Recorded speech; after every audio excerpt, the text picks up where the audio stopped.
Alright, yo, what's up, fellas? What's going on, man? I got the boys up in the house. Man, Big D, what's going on, man? Yeah, what's up from the warehouse? From the warehouse. That's right. Held up by responsibility, accountability, and ownership, leadership.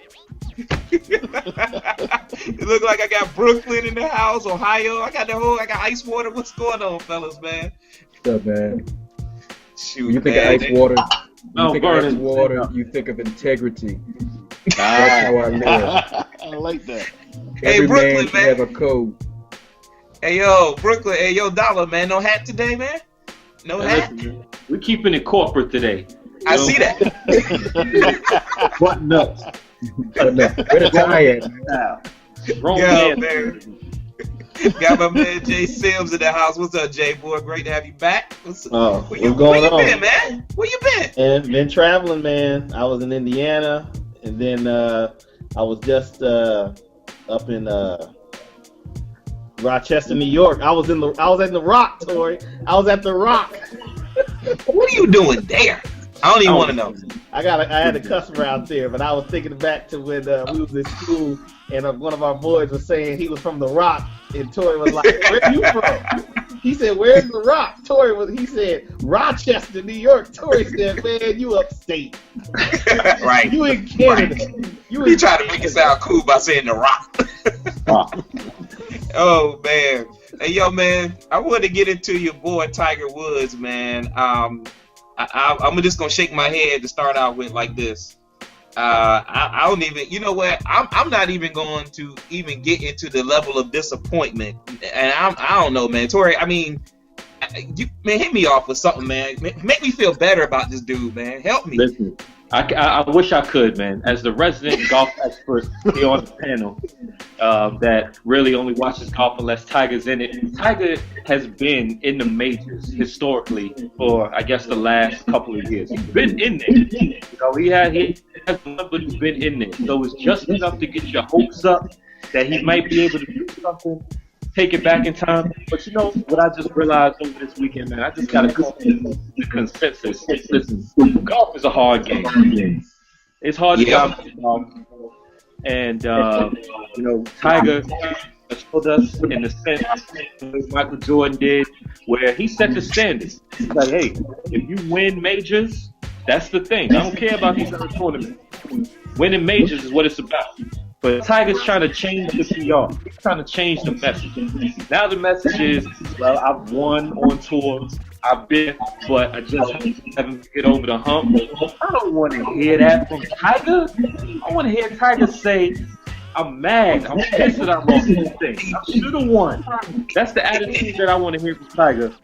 And as a Tiger fan, that's what I'm looking for. I look at this as basically like where they talk about how Manny Pacquiao has calmed down, found God or religion, and is now getting knocked out by Barkley. It's the same thing. Same thing. Sometimes you got to do what got you there. And people may not like it, but hey, Michael Jordan was smoking cigars, drinking on the plane, doing whatever in the hotel room, putting 50 points a night, every night, games, playing full seasons and winning championships, living the fast life. Tiger, I think he cut from the same cloth. Golf is the most humbling sport, and Phil was in the zone. He shot a 66 in the final round. He's in the zone.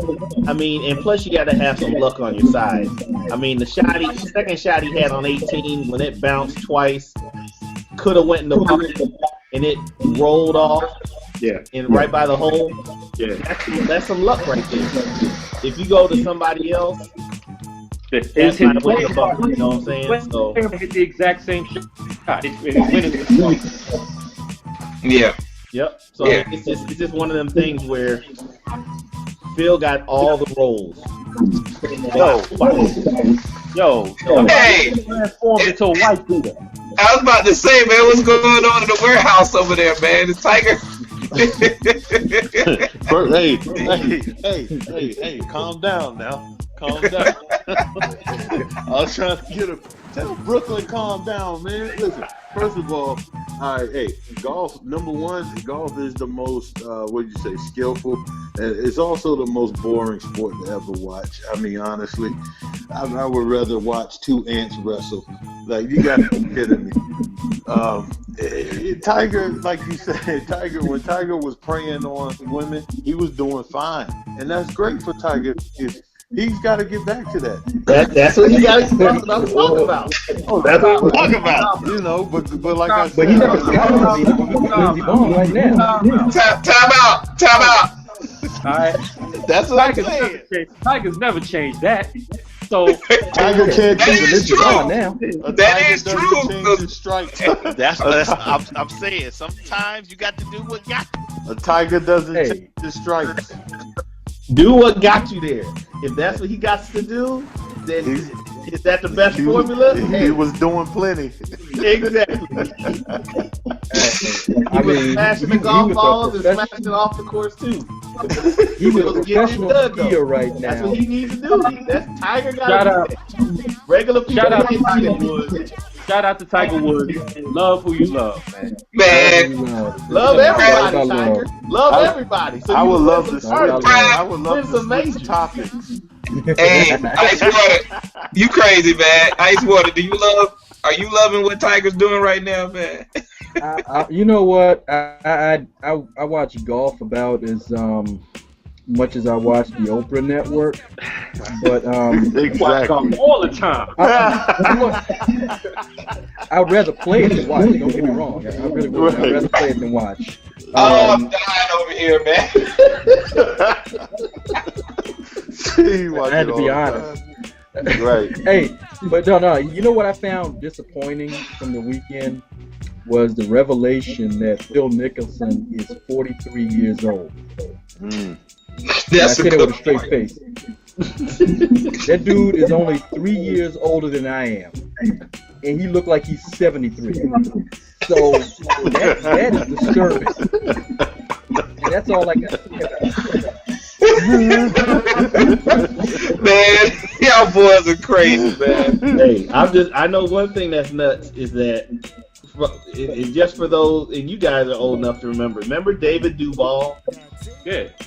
Yeah, I guess. This guy was on Faraday. It's a golf interview show that's on the Golf Channel. And you actually watched that?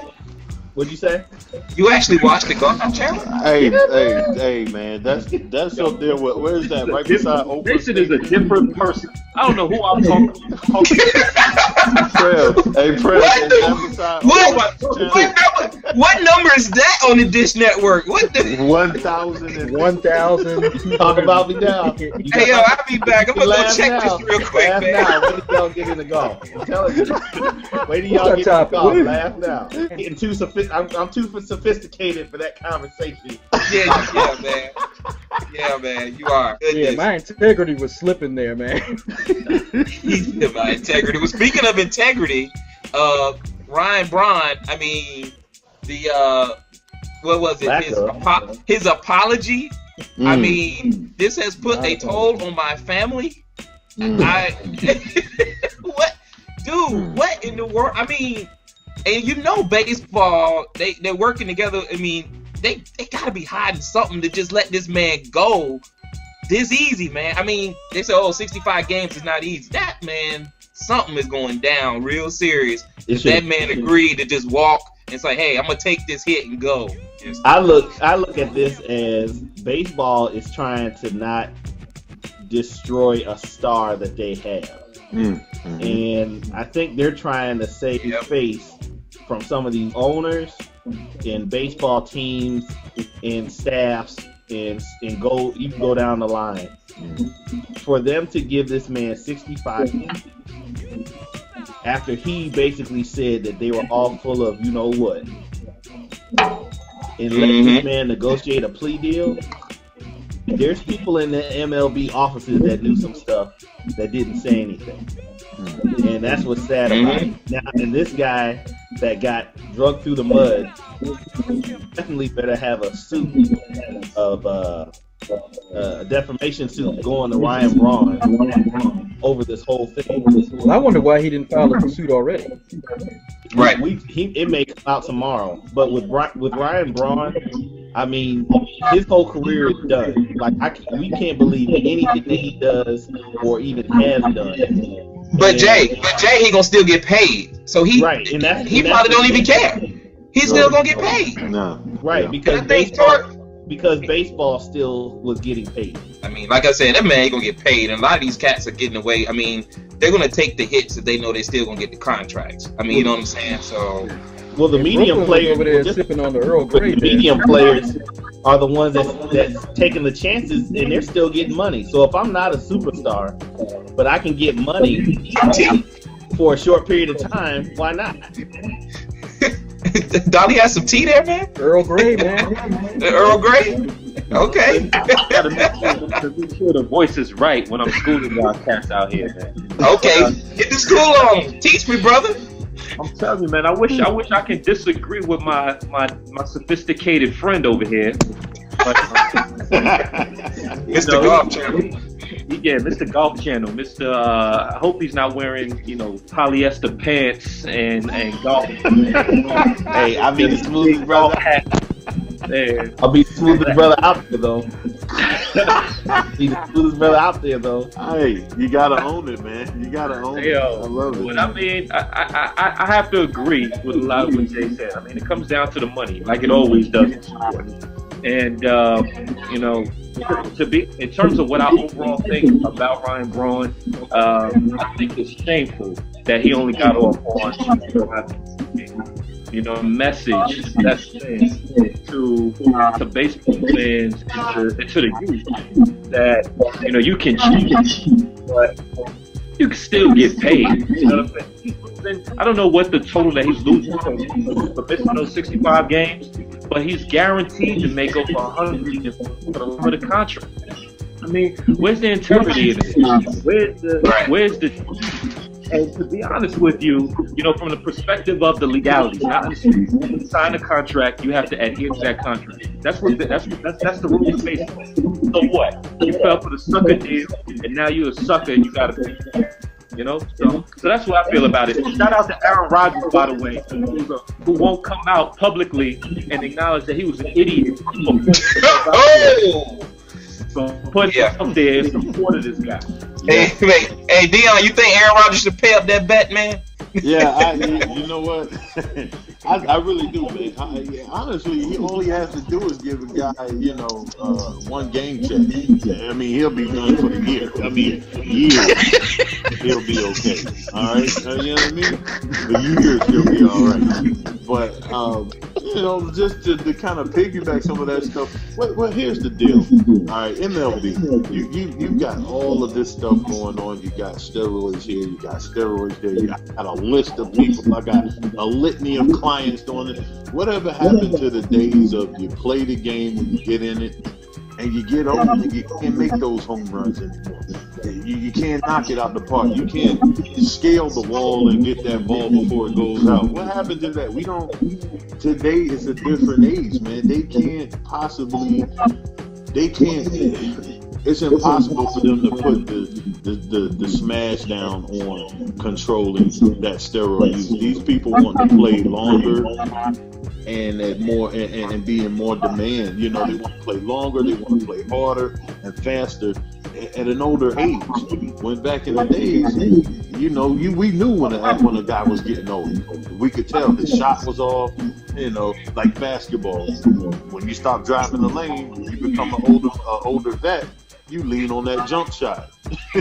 You know what I mean? Yeah. I don't know. I think MLB is in a sad state of affairs. That's just the way it is.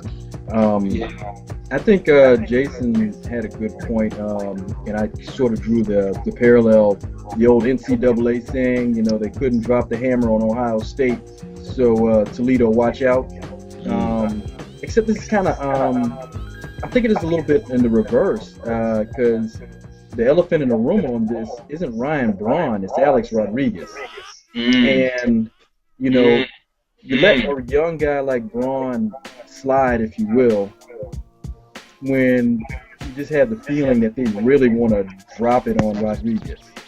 You know, and everybody wants to see Rodriguez go down. The MLB wants it. The Yankees want it. Yankees fans want it. Mets fans want it. You know, Red Sox fans. Brian Cashman told him to shut the F up. I mean, Yeah. Whoa. you know, that's just basically what I think. Is like, you know, we don't need to slay Ryan Braun. He looks like a fool as it is. But, you know, if we really nail A-Rod, you know, maybe some sort of message gets sent. I don't know. I don't necessarily agree with that, but I kind of wonder if that's going to be the case. Yeah. I just want to. I think. Well, when you say we don't need to slay, he does look like a fool. I think he created that hotbed for himself because, I mean, he was worse than Rafael Palmieri with the finger. I did not you know, he just and ruined some poor guy's life. You know, but he I think he brought he brought a bad deal upon himself with the way he handled everything, man. Like, you know, I bet my life that none of that stuff is in my system. Really? D, I'm not here to talk about the past, man. Yeah, right. About the past. I'm not here to talk about the past. Exactly y'all's right. integrity, man. Oh man. So yeah, man.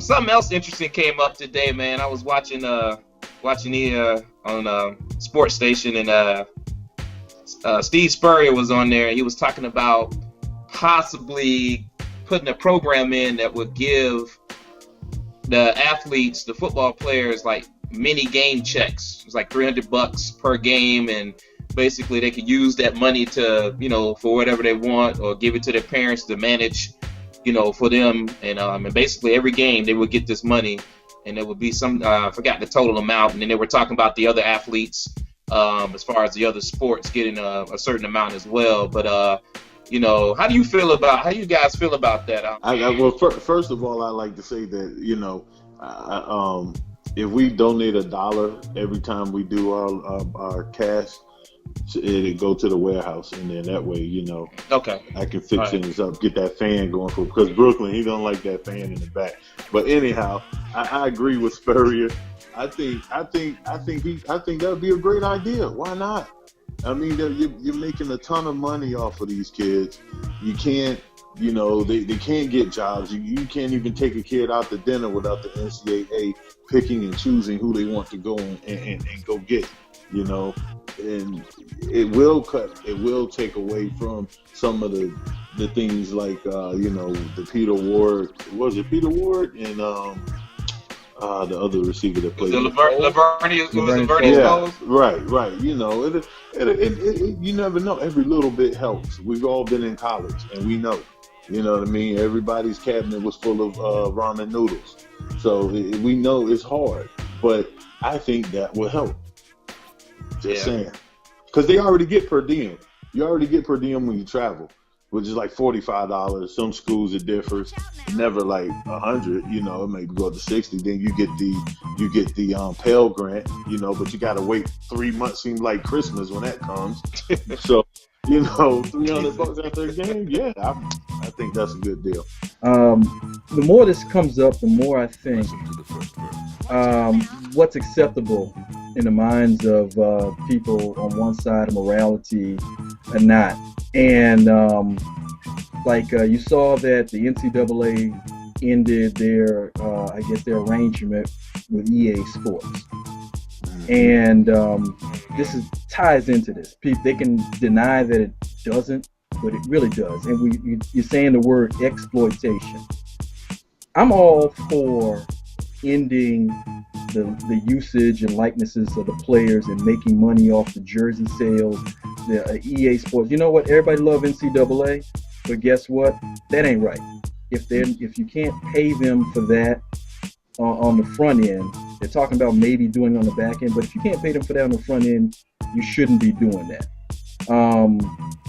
That being said, I guess my opinion is this: looking at college sports, every sport, every scholarship-given sport, Division I in terms of football, 1AA or championship series, whatever it is you want to call it. I call it AA still. You can't, a bad habit, whatever. Down to Division II. If you can't pay everybody, you shouldn't be paying anybody. Yeah, and I think from that standpoint of if the SEC or like the Big 12 or the Pac-12, if they were the only conferences doing this, with that, now I got a kid that's coming out that's pretty good and he's getting recruited by, an ACC team, but they're not, ACC is not doing it, but SEC, it's the logistics of it wasn't discussed, but to me that kind of piggybacks on what you're saying is if they start isolating it to only certain athletes and certain conferences and certain schools, that could wind up being a potential mess. But at the same time, I think Pete, I got to break in. I mean, I'm witnessing. If you put this into a scenario, I live in Newport News, Virginia. ODU got their football program started up 3 years ago. Boom, overnight they're going to Conference USA. So Bobby Wilder over there is doing a great job, and he's got to step it up. Right now, he's got to recruit the same sort of kids that UVA and Virginia Tech does. What if overnight the ACC was one of the top conferences that, got leeway to start paying the kids?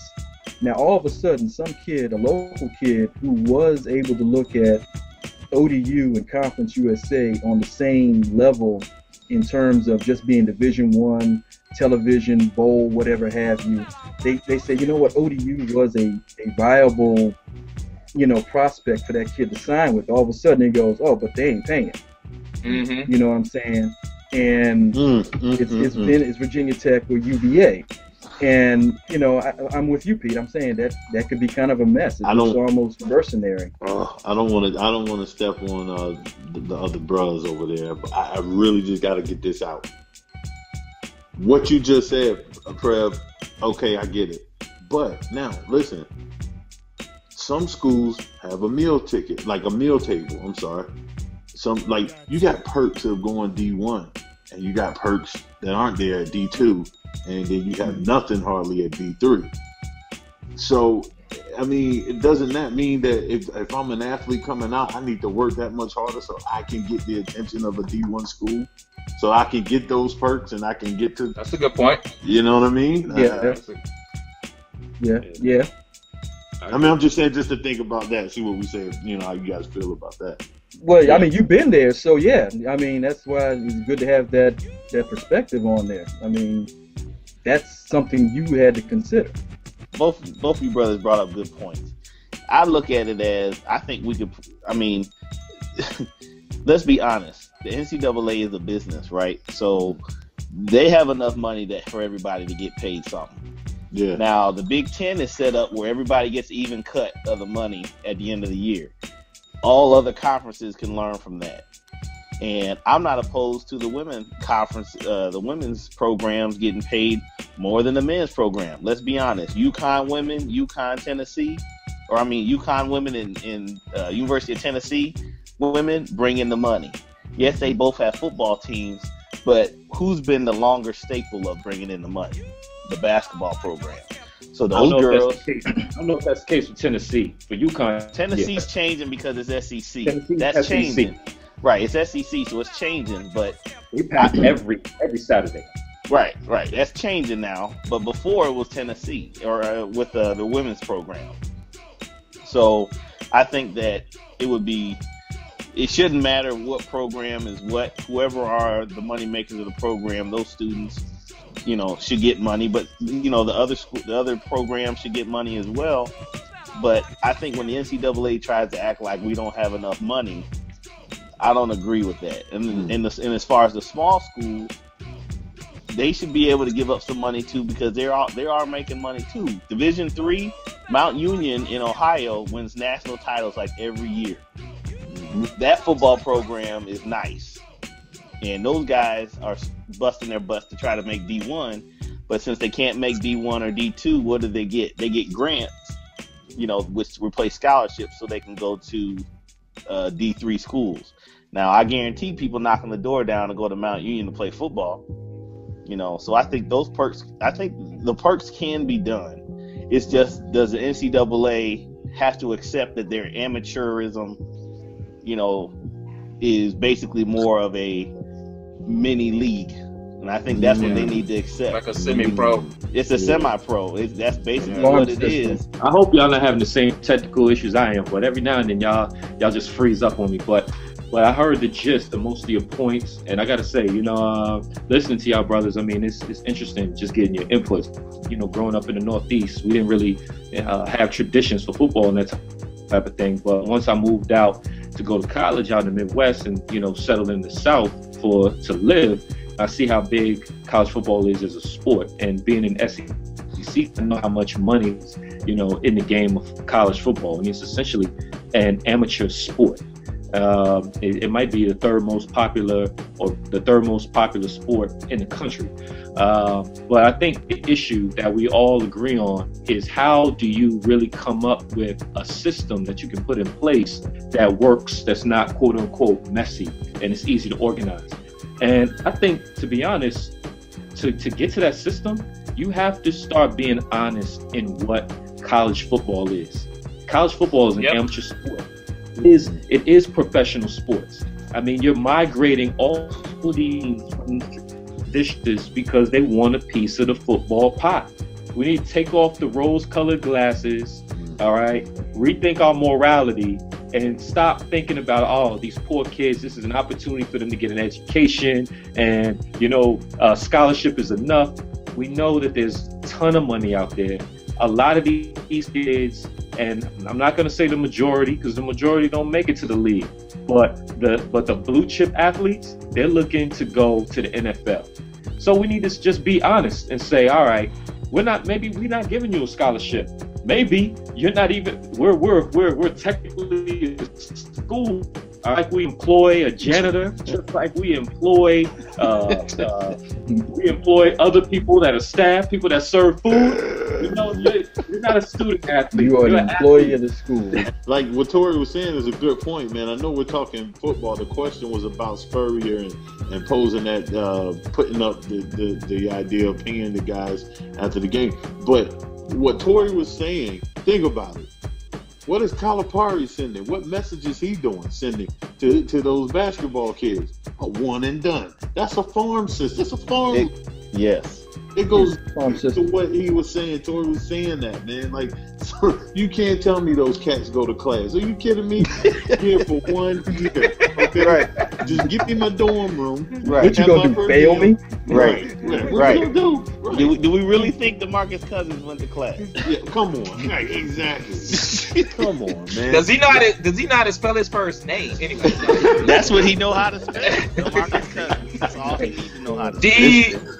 D.E. Marcus. D.E. Marcus. D.E. Marcus. Right. Dollar sign. Right. In dollar signs. He know how to read numbers. That's right. And write his name. I mean, and that's a waste. That's a waste of a scholarship. It is a waste. It's a waste. Yep. But it's funny though, because the point you make, just from a small school perspective, I remember when we first got the Prev, and the hottest thing at A&T when I got there, football was hot, but basketball was hot. We had a pretty good team, and I remember sitting in microeconomics, and the first week I saw the point guard and the two guard, and after that, next time I saw him was never saw him again until I saw the basketball game. Yep. Tory, that sounds like University of Dayton too, don't it? Oh, he cut out. Tory cut out. Oh, I cut out. But that's how Pete. That's how Pete, Prev, Deon, Tory. Yeah. Remember at University of Dayton, if you had a basketball player in your class, he would be there like 3 times a semester. Yeah. Mm-hmm. And what's sad about it is that was the hot program, was basketball at the University of Dayton. And we used to always say that these fools need to be taking Spanish, French, and Italian because they not going to the pros. So they need to get a head start. Y'all need to be taking 4 languages because none of y'all going to the league. I do want to add on what Keith was saying though. one thing that was really nice about, it could be an exclusive perspective, but one thing that's really nice about going to A&T was, as the years go on, I do recall actually being up in the deck lab in the engineering department with 2 and 3 scholarship football players, 2 of which were second team all MEAC, and the other one was our esteemed, even though he was an academic all MEAC, I guess he would have said, our own Rayford. Mr. Ray. You're going to get some athletes that are actually trying to do something. Robert Smith from Ohio State actually, was trying to go to class and make something out of his. Almost got kicked out of school for going to class too much. Exactly. Wow. Ohio State got mad because this man was taking extra classes, so he said, I'm going to skip a year of football and run just track. And then John Cooper said, I'm sorry, just come back to football. Wow. And how crazy is that he was like, I'm not a dumb athlete. Yeah. Right. But, you got these schools where, let's be honest, Nick Saban can talk all he wants. He knows there's some guys on that football field where he says, I need you to run straight to the quarterback. Yeah. Don't know no plays. Yeah. But that's the reality of the situation. Urban Meyer got him. Steve Spurrier got him. I know. Hey. Urban Meyer, Urban Liar. That cat. Please do not reference that cat, because that cat is horrible. I don't understand. That cat is horrible. That is a despicable. That's Jay's dude right now. That's my coach right now. I'm sorry. You think if Urban Meyer really cared, he would have tried to say, Big Tim D, I just Tebow, want you to tell us how you the really real feel. way to throw a football. I'm gonna tell you how I feel. I'm gonna tell you how from he needs to be in the warehouse with me, held up by accountability, responsibility, and the truth. Okay, the truth. Because I'm saying I tell you what, we're gonna hold it up. Accountability he's gonna be held up by accountability and spoon-fed truth. Okay, because I can't take it. This guy.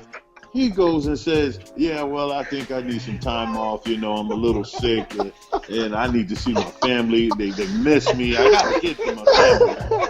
And he doesn't go to a D3. He doesn't even go to a Votech school. He goes to Ohio State in 1 year. He retired. The man said he needed a break. He needed a break, all right, because he had 31 arrests that he couldn't keep paying the police to keep out of the papers.